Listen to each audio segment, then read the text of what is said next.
अपमानाची काय नाही, मी तर फार क्षुल्लक माणूस आहे, पण हा मी याला सांगितलं अहो मी घेऊन आलो, तू का म्हणे माझं धाडीले निरोपा, तू पाणी प्या, तुम्ही पाणी प्या. मला म्हणलं ते मला नको सांगू संतन फिरतन, मला सारं कळतं.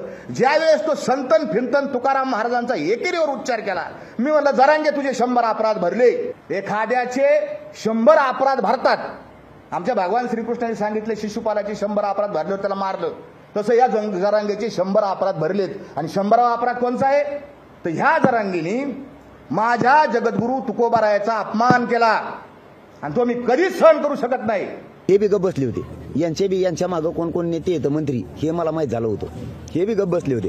पण आता माझ्याकडून त्या दिवशी चिडचिडीत राग त्याच्यावरती नाराजी व्यक्त केली, त्याच्यात ते शब्द निघून गेले. जगद्गुरु तुकाराम महाराजांचे आडून यांनी सुरू केलं, नाही यांच्यातही हिंमत नव्हती, यांच्यात नव्हती. कारण यांना मराठ्यांच्या जीवावर कसं मोठं व्हायचं, मध्यस्थी कशी करायची, म्हणून मी प्रत्येकाला म्हणत होतो तुम्हाला मध्यस्थी करायची नाही, नीट करायची. हा, तुमचा स्वार्थ ठेवून नाही करा. त्यामुळे ते प्रश्नच विचारू नका.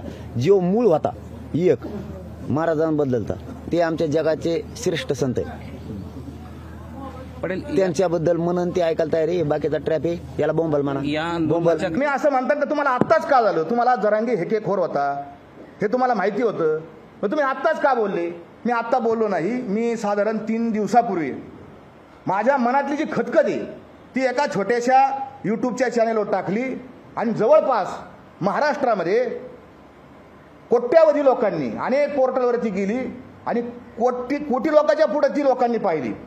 मला हजारो फोन आले, 2 प्रकारचे फोन आले, समर्थनाचे फोन आले आणि शिव्या शाप देणारे दोन्ही फोन आले. मी हेकेखोरपणा आहे, मी ओढितो समाजाचे, समाजासाठी हेकेखोर आहे मी. यांचं म्हणणं सगळ्याला गुंडळून धराव, सांभाळून चोंबळून, तू चोळेव ना, मी नाही. मी हेकेखोर नाही, मी समाजाकडून खोटं नाही बोलत.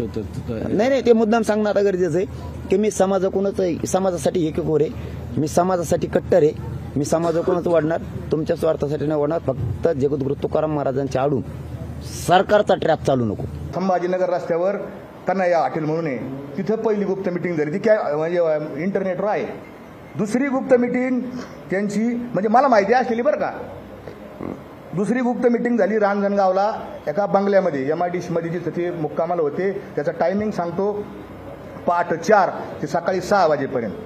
तिसरी गुप्त मिटिंग यांची पुण्याचा जो रस्ता आहे जिथून ती आमचा मोर्चा चालला होता सगळा, त्याच्यामध्ये एक ते पुण्याचं पाषाण रोड आहे, ते औंधचा परिसर आहे, राजभवन आहे, तिथून ते दोघं साहेब मोठे उच्च अधिकारी होते, ते दोघं माझ्या देखत त्यांच्या गाडीत बसले. मला म्हणले तुम्ही बसा, मी म्हणलं मी नाही बसत, मी नाही मोकळा म्हणलं, हे शितुडे शेणून घ्यायला मला नाही मोकळा.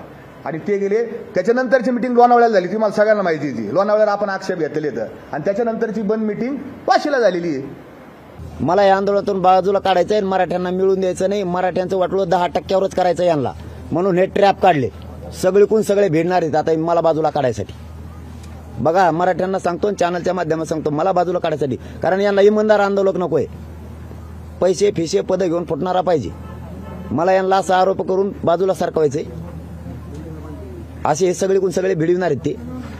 आणि मला बदनाम करून बाजूला काढलं की यांना 10%वरच मराठ्याला गुंतवायचंय. एकदा निवडणूक झाली की ते बी खड्ड्यात जाईन आरक्षण, मराठ्यांचं पुन्हा वाटलं.